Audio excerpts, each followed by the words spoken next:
what do you understand about being disciplined in terms of when they are growing up? Because discipline एक बहुत बड़ा दायरा है. हम डिसिप्लिन को कभी कभी पंक्चुअलिटी के साथ मिसमैच कर लेते हैं, बट डिसिप्लिन मीन्स डिसिप्लिन, उसमें बहुत सारी चीज़ें आते हैं. पंक्चुअलिटी उसका एक बहुत छोटा सा हिस्सा है.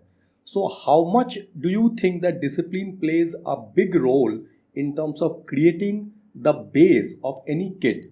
Yeah, it plays a vital role.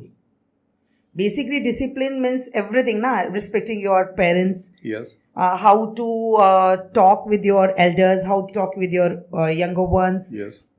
Need to share. Mm-hmm. Need to care. Yes. Everything is a part of discipline only. Mm-hmm. How to keep your belongings. These are all a part of. And being a parent, we should nurture all such kind of activities and qualities since from childhood. बच्चा छोटा रहता है ना, वो 3 साल का होता है, चलने फिरने लगता है, हम उसको सिखा सकते हैं कीप योर प्लेट देयर, खाना खाया कीप योर, पानी पिया कीप योर ग्लास देयर.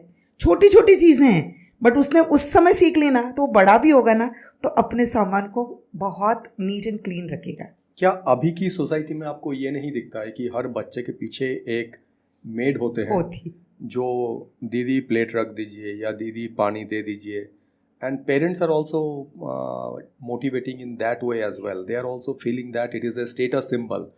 सो अगर मैं आपसे पूछूं, क्योंकि बच्चा जब तक स्कूल नहीं जाता है तब तक उसका पेरेंटिंग अलग टाइप का होता है, राइट? जब वो स्कूल में पहुंच जाता है तब उसकी पेरेंटिंग अलग टाइप के हो जाते हैं. सो बिफोर स्कूल अगर मैं आपसे पूछूं कि what should be the basic things that every parent should maintain for their own sec, not for anybody, because they are growing up, they are kid only. So वो कैसे बना रहे हैं उसी के ऊपर डिपेंड करेगा उनका फ्यूचर कैसे होने वाला है. Obviously. So what should be the first 2, 3, 5 things, whatever you want to address? How many things you feel that ये तो मेंटेन करना ही चाहिए? प्री स्कूल एक, post school I will ask you later on. Actually एक श्लोक भी है, पंचवर्षाणि लालियेत, 10 वर्षाणि ताड़येत, तत्पश्चात मित्रवत आचरेत. 5 वर्ष तक उनका लालन पालन बहुत ज़्यादा प्यार से करें. ओके. 5 से 10 साल के बाद उनको जहाँ जहाँ डांट की ज़रूरत है आप डांटे भी. और 10 वर्ष 11 वर्ष का बच्चा जब एज क्रॉस कर लेता है तब उनके साथ फ्रेंडली बिहेवियर करें. ओके. ये हमारे वेदों में लिखा हुआ है, कोई नई चीज़ नहीं है. 5 साल तक बच्चा बहुत छोटा रहता है, उसे बहुत ज़्यादा लव केयर कंसर्न की रिक्वायरमेंट. कहते हैं ना बच्चा टच फील करता है. Yes. और आजकल की जो हमारे न्यू पेरेंट्स हैं वो लोग अगर अच्छे फाइनेंशियली दे आर साउंड तो वो लोग सोचते हैं एक एक बच्चे पे, आप सही कह रहे हैं, 1 मिनट 2 मिनट सब होता है. और वो बिल्कुल बच्चे को कब गोद में लेती हैं, उनकी न्यू मॉम्स जो होती हैं, जब बच्चे को फीड कराना होता है या बच्चे को जब थोड़ा सा फोटोग्राफी या थोड़ा सा शो करना होता है ना, तब बच्चा उनके लैप में आता है. अदरवाइज एक मेड पीछे चलती है. Even I have seen in theatres also कि parents are watching the movie and maid बाहर बैठी हुई है बच्चे को लेके, मदर बीच में आके देख रही है या बीच में आके फीड करा रही है 4 months old. That I have seen so many times. And I wonder कि ठीक है यार, आपने 2 साल आप पेरेंट्स बने तो आपको सेक्रीफाइस करना है. It is not a life कि आपने बच्चा पैदा कर दिया और आपका काम पूरा हो गया.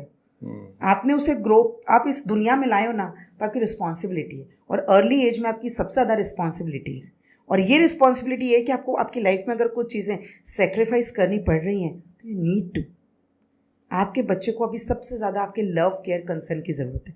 बहुत छोटा बच्चा है, 24 आवर्स में लव और ये पैम्परिंग, ये दोनों थोड़ा सा मिक्स मैच हो जाता है. मुझे ऐसा लगता है लव को लोग पैम्परिंग समझ लेते हैं, जहाँ पे डांटना लव में काउंट नहीं होता है, बट डांटना भी लव में काउंट हो सकता है. अगर आप उस तरीके से करें तो ऑब्वियसली पैम्परिंग मीन्स आप उनकी जायज़ नाजायज़ सारी इच्छाएं पूरी कर रहे हो. एंड लव जब उसको मतलब वो गलत भी डिमांड कर रहा है ना, तो उसको प्यार से समझा रहे हो, डिमांड पूरी नहीं कर रहे हो. You are making them understand कि ये ज़रूरी नहीं है. छोटा बच्चा है, रोता है कई बार, ये नहीं खाऊंगा वो नहीं खाऊंगा. आप उसको प्यार से समझाएं और फिर थोड़ा सा कभी स्ट्रिक्ट होना पड़े तो यू नीड टू, क्योंकि आप अभी उसकी लाइफ को बिल्ड कर रहे हैं. वो आगे कैसे जाएगा वो आप अभी बिल्ड कर रहे हैं. अभी हमको लगता है कि हमें जो नहीं मिला हम सब अपने बच्चे को दें, ये आपकी बहुत अच्छी फीलिंग है, बट ऐसा करने के प्रोसेस में हम कई बार अपने बच्चे की लाइफ रुइन कर देते हैं. हमें जो नहीं मिला हम अभी तो दे देंगे। बट मैं हमेशा, मेरा एक डायलॉग है, मैं हमेशा स्टूडेंट्स को कहती हूँ कि your parents are your ATM just for 24 years, और ये ATM की वैलिडिटी 24 साल के बाद ख़त्म हो जाएगी। बहुत ज़्यादा केस में तुम बहुत ज़्यादा पैम्पर्ड चाइल्ड हो तो 27 years maximum, and beyond 27 years ये ATM बिल्कुल नहीं चलेगा। You ought to then earn, और वो जब मार्केट में बाहर निकलता है ना, तब उसने कुछ सीखा नहीं होता है। कहते हैं ना, दो तरह के शेर होते हैं ना, एक सर्कस का और एक जंगल का। एक्चुअली आजकल के पेरेंट्स है ना, सर्कस का शेर बना रहे हैं।